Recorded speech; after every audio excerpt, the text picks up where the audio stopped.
by hitting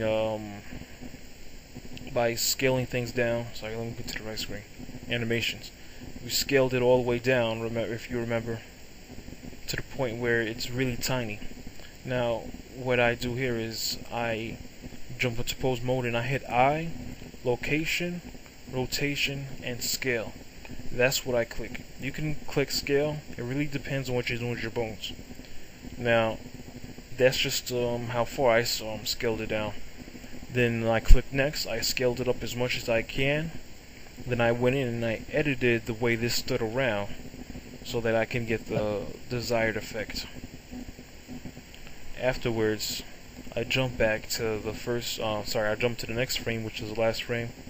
I right clicked over here, I hit key, duplicate, and I dragged it all the way to the end. That basically duplicates the keys, which is a lot easier. You could also zoom in if you hold shift. Well, you'll begin to navigate the animations sequence sometime on your own. Alright, jumping back over to export. Now, because I don't want it to cycle, it's not a machine gun or anything, I didn't pick cycle. And also because it is a simple flash because it's a handgun.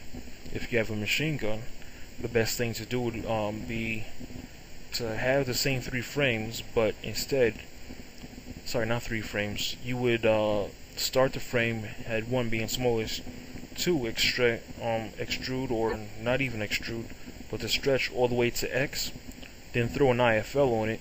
Then I would say like maybe frame 10, you withdraw it. That's if you want to put an IFL on a machine gun to make it look like it's firing really fast. That's what I would do personally.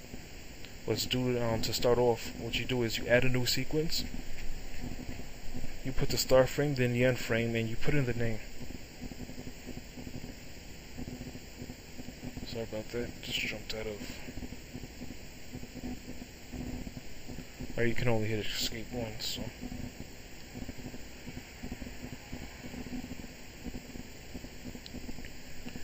Now jumping back to shape. Now the details and everything have been added. Everything's done and crossed over. Everything's done properly here. Collision meshes, I named them with ones. The nodes, I left them just line of sight collision and collision. Now the materials is the bigger difference. I have a transparency tutorial on. Yeah, I believe it's on my channel. I should have uploaded by now. I think I did anyway. Where I have translucent already selected. The base is the gun color, or what I thought was the real color. Anyway, it's just something thrown together. It's nothing fancy. And the base doesn't have anything really. Everything is just set. Material, I didn't add a material, but it always does this. Sequence has been added. It's a DSQ. Now, it is 3 frames, but it is 3 frames, but because I wanted to speed up, I went through Show Tool and Blender trying to find the right speed for it, and the speed will be 3 times. So 3 times 3 is 9. That's how fast I wanted. I put 9 frames per second and locked it on 9 frames per second. No, there was no IFL animation. I'll do that some other time for the heck of it. So we're gonna jump over to General, click everything we need to click here. Then we're going to export it. I've already exported it. So I sent it to my work in progress folder. Be sure that you remember where you send everything. And just jump over here, Show Tool. Now here we have the item partially loaded. This is what we saved it as. We're going to load it up. Yeah, you see everything looks a little bit different. And we're going to look in here to see where the bone is hiding, because you can't see the bone. We're going to load up the DSQ, which is called Fire. And then we're going to hit load. It's here.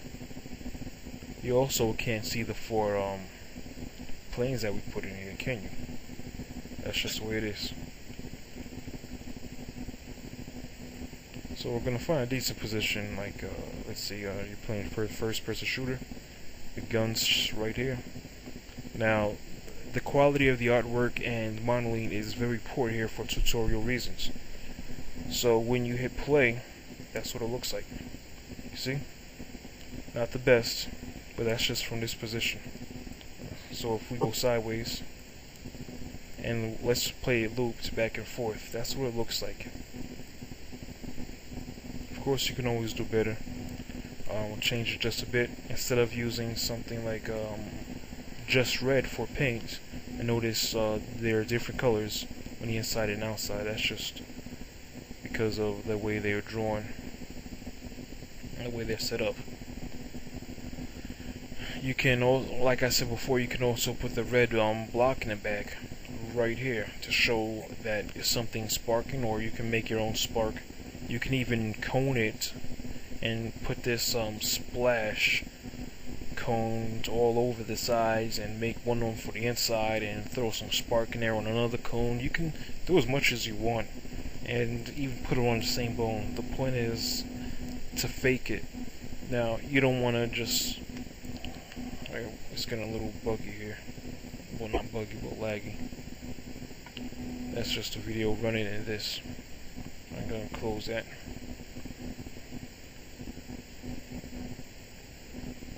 And like I said, it was a point is to fake it because you don't want to eat up all your system resources. Now, of course, animation does take up a little bit, but it's only 3 frames, you know? It's not much. So I would suggest people start faking things left and right. I mean, yeah, here's the gun image, ugly as heck. But if you have GIMP or something, there is a tutorial about transparency I left in the folder. I'll try to upload this online or something so people can see how it is, how it works, how it's done. This is done by hand. There's nothing fancy, just splashing, or just like using a red brush, using eraser and going out. So I hope that answers one of the few questions that people have about muzzle flare. I'll go into 2 or 3 other ones, but I really don't have the time right now. I have some projects I gotta work on today. Even I gotta meet quota. I hope this video does something decent for you guys. If you have any questions, please let me know. Please feel free to comment, rate, hate, or appreciate. And also subscribe. I love subscribers. The more subscribers I have, the more videos I try to get out there, because there's always someone trying to start up from the bottom. It really sucks when you're starting from the bottom and you can't find much help, and then you're discouraged and you just stop from wherever you are. So if you have any questions, just let me know. I mean, the more you ask, the better. I mean, I get to learn a few things, you get to learn a few things. If you're a Blender head, you'll get to teach other people. I guarantee it, because you'll look at my video, laugh the quality, come back and make a bigger and better one. And that's pretty much how it works around here. That's also a good thing. So please feel free to subscribe or rate. I'll catch you guys later.